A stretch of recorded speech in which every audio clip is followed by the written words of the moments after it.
किस प्रकार से एक गलत काम भी अच्छा और एक अच्छा काम भी गलत साबित हो सकता है, जानेंगे इस वीडियो में। हर बार जब भी इंसान कोई कार्य कर रहा होता है तो उसके मन में ये फीलिंग होती है कि शायद उस काम से उसे बहुत बढ़िया परिणाम और एक बहुत अच्छा रिजल्ट मिलने वाला है, लेकिन हो सकता है वो अच्छा काम होने के बावजूद भी उसे गलत परिणाम मिले। और ये कहानी कहीं ना कहीं आपको वो क्लैरिटी देने की कोशिश करेगी जहां पर काम सिर्फ करना ही ज़रूरी नहीं है, उसके पीछे क्या खास तौर पे हमें ध्यान रखना चाहिए वो जानने की हम कोशिश करेंगे। तो कहानी है एक साधु के बारे में और एक नर्तकी के बारे में। This story is about one cent and one dancer.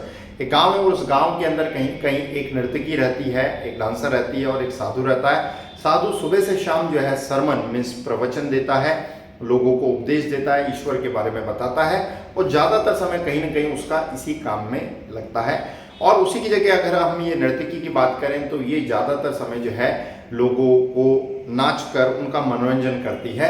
दोनों ही जो है अपने अपने कर्म में लगे हुए हैं। कुछ दिनों बाद इस गांव में एक बहुत तेज बाढ़ आती है और उस बाढ़ में ज़्यादातर लोग मर जाते हैं और उन्हीं मरने वाले लोगों के अंदर कहीं ना कहीं नर्तकी और साधु भी होता है। दोनों जब यमराज के द्वारा ले जाए जा रहे होते हैं तो ये फैसला लिया जाना होता है कि साधु को नरक मिलेगा या स्वर्ग, और जो ये नर्तकी है, जो डांसर है, उसे भी स्वर्ग मिलेगा या नरक। तो कहीं ना कहीं जो साधु है उसके मन में तो ये भाव होता है कि मैंने जीवन में बहुत अच्छे काम किए हैं और मैंने जो है ईश्वर के बारे में ही ज़्यादातर लोगों को बताया है, तो I am very much sure that I am going to get paradise और हेवन। मीन्स स्वर्ग को इंग्लिश में पैराडाइज या हेवन कहते हैं। और नर्तकी के मन में ऐसा कोई भी भाव नहीं था जिससे वो ये फील कर सके कि मैं नर्क में जाऊंगी या स्वर्ग में।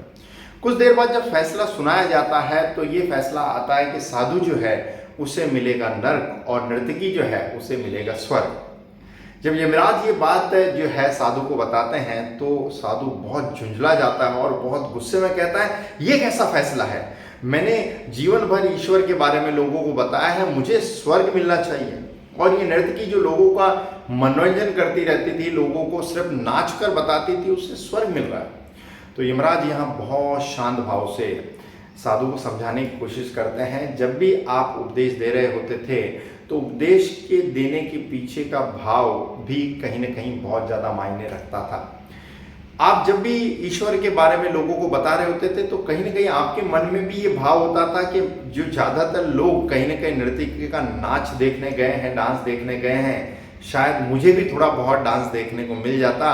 और आपका मन कहीं ना कहीं वहीं विचलित रहता था। भले ही आप ईश्वर का कार्य कर रहे होते थे, लेकिन ईश्वर कार्य करने के बावजूद भी आपका मन जो है हमेशा उस डांस को देखने में, उस नृत्य को देखने में ही लगा रहता था। और जहां नर्तकी की बात करें तो ये अपनी कला को ईश्वर को समर्पित करते हुए इसी भाव से लोगों का मनोरंजन करती थी कि मैं अपनी कला से लोगों को कहीं न कहीं आनंद पहुंचा रही हूं और मेरी जो कला है वो ईश्वर को समर्पित है।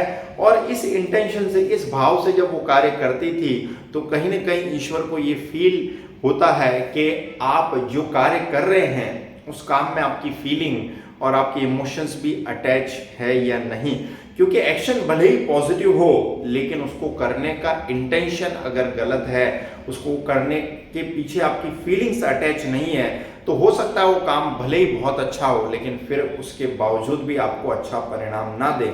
सो ऑलवेज टेक केयर। हमेशा ये बहुत ज़्यादा ज़रूरी है। इस कहानी से अगर हमें बहुत अच्छा मैसेज लेना हो तो वो ये है कि जब भी हम कोई कार्य करें तो ना सिर्फ उस कार्य को फिजिकली एक्सटर्नल रूप पर जो है हम एक एग्जीक्यूट करें, बल्कि उसके साथ हमारा क्लियर इंटेंशन, एक क्लियर पर्पस और फीलिंग्स भी कहीं ना कहीं हम उसको अटैच करें। क्योंकि दोनों ही चीज़ें जब अलाइन होगी तो कहीं ना कहीं हमें उसमें एक बेहतरीन परिणाम, एक बेहतरीन रिजल्ट मिलेगा।